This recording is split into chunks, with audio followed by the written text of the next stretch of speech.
미국으로 이사 오면 사람들이 제일 먼저 묻는 건 아이 이야기예요.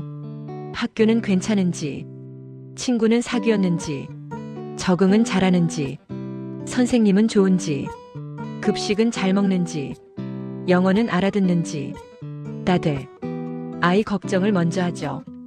그리고 저도 처음엔 그랬어요. 신기하게도 아이들은 학교에 가면 적응하는 방법을 하루하루 배우더라고요. 시간표가 있고, 선생님이 있고, 규칙이 있고, 관계가 만들어지는 구조가 있어요. 매일 같은 시간에 등교하고, 같은 반 친구들을 만나고, 점심시간에는 같은 테이블에 앉고, 방과 후엔 운동장에서 뛰어놀고, 그렇게 일상이 반복되면서 아이들은 자기 자리를 스스로 찾아가더라고요. 근데 엄마는 어디에서도 적응하는 법을 안 알려줘요. 학교처럼 정해진 시간표도 없고, 매일 만나야 할 사람도 없고, 내가 해야 할 역할도 뭔지 명확하지 않아요. 그래서 아이보다 엄마가 더 흔들리는 것 같았어요. 아이는 아침에 학교 가면 그걸로 하루가 시작되는데, 엄마는 아이를 학교에 보내고 나면 텅 빈 집에서 뭘 해야 할지 막막할 때가 많았어요. 처음엔 나도 뭔가를 해야 할 것 같았어요. 사람도 만나야 할 것 같고, PTA도 나가야 할 것 같고, 엄마들 사이에 잘 섞여야 적응한 것 같다는 압박이 있었어요. 주변에서 엄마 친구 사귀어야지, 사람들이랑 친해져야 정보도 얻고, 그런 말들을 자주 들었거든요. 그래서 억지로라도 사람들을 만나러 다녔어요. 학교 행사에도 나가고, 엄마 모임에도 얼굴 내밀고, 카페에서 하는 플레이데이트도 몇 번 따라가 봤어요. 근데 막상 해보니까 맞지 않는 관계를 억지로 이어가는 게 생각보다 많이 힘들더라고요. 말 한마디, 표정 하나, 그런 것들에 괜히 신경 쓰게 되고, 집에 와서도 계속 곱씹게 되고, 내가 그때 왜 그렇게 말했을까? 저 사람은 나를 어떻게 봤을까?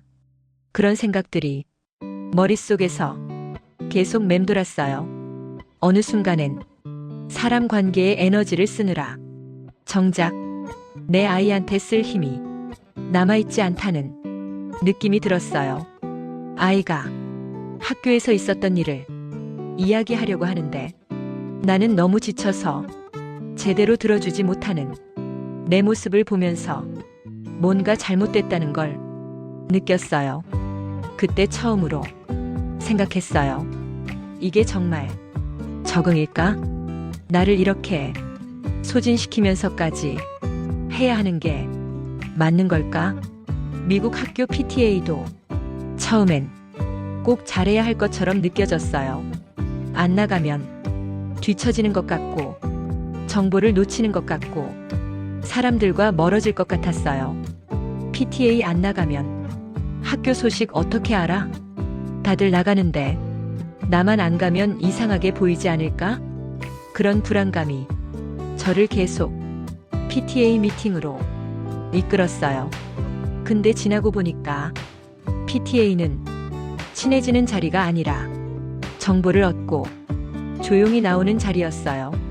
거기서 평생 친구를 만들 필요도 없었고, 모든 대화에 적극적으로 참여할 필요도 없었어요.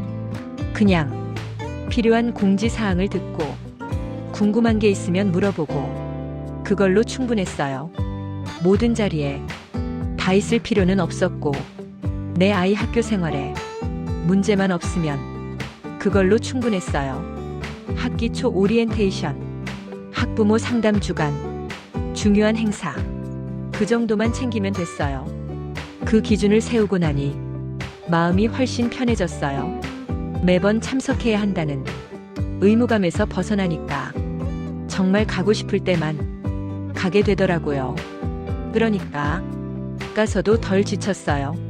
사람을 더 만나야 적응하는 게 아니라 관계의 속도를 내가 조절할 수 있을 때 비로소 적응이 시작되는 느낌이었어요.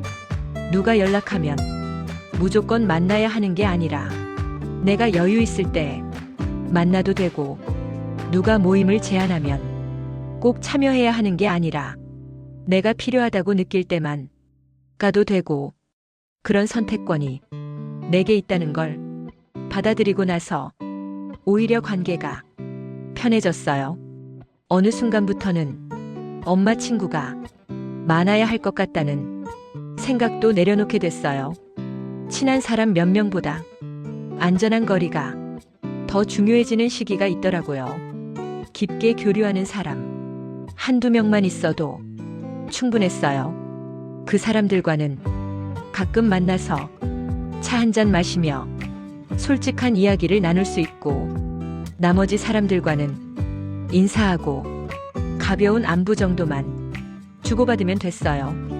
다 설명하지 않아도 되고, 다 공유하지 않아도 되는 관계. 그게 오히려 나를 덜 지치게 했어요.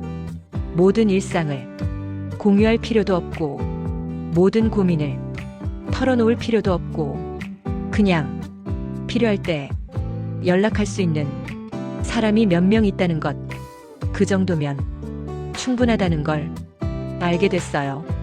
그러다 보니 혼자가 되는 시간도 자연스럽게 늘어났어요. 외로워진 게 아니라 불안이 줄어든 쪽에 더 가까웠어요. 처음엔 혼자 있는 시간이 외롭게 느껴졌어요. 한국에 있을 땐 언제든 만날 수 있는 사람들이 주변에 있었거든요. 근데 여기서는 혼자 있는 시간이 많을 수밖에 없었어요. 그런데 이상하게 그 시간이 점점 괜찮아지더라고요. 사람 사이에서 계속 긴장하느니 혼자 집에서 내 할 일을 하는 시간이 훨씬 회복이 되더라고요. 책을 읽거나 드라마를 보거나 요리를 하거나 그냥 아무것도 안 하고 커피 한 잔 마시며 창밖을 바라보는 시간, 그런 시간들이 나를 다시 충전시켜 주더라고요. 그리고 그때 한 가지를 더 느꼈어요. 엄마 적응에서 사람 관계만큼이나 중요한 게 언어라는 걸요. 영어를 꼭 유창하게 해야 할까? 이 질문을 정말 많이 했어요.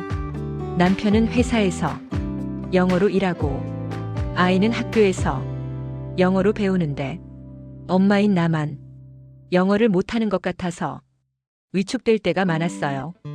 정답은 꼭은 아니었어요. 영어 못해도 여기서 사는데 큰 문제는 없었어요. 구글 번역기도 있고 한국 사람들도 많고 한인마트도 있고 요즘은 어지간한 건 다 한국어로도 해결할 수 있으니까요. 근데 배워두는 게 확실히 낫다는 건 분명했어요. 영어를 잘해서가 아니라 선택지가 늘어나기 때문이었어요. 아이 학교와 소통할 때, 병원이나 관공서 갈 때 내가 직접 이해하고 선택할 수 있다는 느낌. 그게 생각보다 큰 안정감을 줬어요. 선생님이 보낸 이메일을 남편 퇴근할 때까지 기다리지 않고 바로 읽고 답장할 수 있고, 병원에서 의사가 설명하는 걸 직접 이해하고 궁금한 걸 바로 물어볼 수 있고, 은행에서, 관공서에서, 가게에서 내가 필요한 걸 직접 말하고 해결할 수 있다는 것. 그게 생각보다 큰 자신감을 주더라고요. 알고 보니 동네 도서관에 가면 무료 ESL 수업이 항상 열리고 있었어요. 레벨도 다양하고 출석 부담도 없고 생각보다 편하게 다닐 수 있더라고요. 초급반도 있고 중급반도 있고 회화 중심 수업도 있고 문법 중심 수업도 있고 자기 수준에 맞춰서 편하게 다닐 수 있었어요. 그리고 거기 가면 나 같은 엄마들이 정말 많았어요. 중국에서 온 엄마, 인도에서 온 엄마, 멕시코에서 온 엄마, 다들 비슷한 처지였어요. 영어를 배우러 온 것도 같지만 사실은 비슷한 사람들을 만나러 온 것 같기도 했어요. 비싼 학원부터 알아볼 필요는 없었어요. 이미 3년, 4년을 언어를 배울 수 있는 환경에 와 있었던 거예요. 아이들 유학 보내려고 부모들이 얼마나 애쓰는지 알잖아요. 몇 천만 원씩 들여서 중학생, 고등학생을 미국으로 보내고 그것도 혼자 오는 게 아니라 엄마가 따라와서 몇 년씩 함께 살고 그렇게 해서 영어 환경을 만들어주려고 하잖아요. 우리는 그 시간을 이미 살고 있었던 거예요. 내가 원해서 온 건 아니었을 수도 있지만 어쨌든 나는 지금 영어권 나라에 살고 있고 아무 노력 없이도 매일 영어를 듣고 영어로 된 간판을 보고 영어로 된 안내문을 읽고 그 자체로 이미 공부가 되고 있었던 거예요. 그걸 깨닫고 나서는 엄마 적응을 조금 다르게 보기 시작했어요. 사람들 사이에서 나를 맞추는 게 아니라 내 생활을 조금씩 세워가는 과정. 아이를 잘 건사하고 내 하루를 관리하고 내가 지치지 않는 방식으로 이곳에 머무는 것. 아침에 아이를 학교에 보내고 집안일을 하고 도서관에 가서 책을 빌리고 장을 보고 저녁을 준비하고 아이가 돌아오면 숙제를 봐주고 저녁을 먹고 하루를 정리하는 것. 그런 평범한 일상이 차곡차곡 쌓이면서 어느 순간 이곳이 낯선 곳이 아니라 내가 사는 곳이 되어 가더라고요. 그게 나한테는 진짜 적응이었어요. 화려하게 많은 사람을 만나고 적극적으로 활동하는 게 적응이 아니라 조용히 내 자리를 찾고 내 속도를 지키며 하루하루를 안정적으로 보내는 것. 그게 나한테는 더 중요했어요. 미국에서 아이들은 학교에서 적응을 배우고 엄마들은 아무도 가르쳐 주지 않지만 각자 자기 기준을 만들면서 적응해 가는 것 같아요. 누구는 사람들 사이에서 에너지를 얻고 누구는 혼자 있는 시간에서 회복하고 누구는 활발하게 활동하면서 적응하고 누구는 조용히 관찰하면서 자리를 잡아가고 그 방법은 사람마다 다를 수밖에 없는 것 같아요. 이 영상이 정답은 아닐 거예요. 어떤 엄마에게는 사람 만나는 게 전혀 힘들지 않을 수도 있고 어떤 엄마에게는 혼자 있는 시간이 견디기 힘들 수도 있고 그건 정말 사람마다 다른 거니까요. 그래도 비슷한 고민을 하는 엄마에게 아, 나만 그런 게 아니구나. 이런 기준도 있구나. 그 정도로 남았으면 좋겠어요.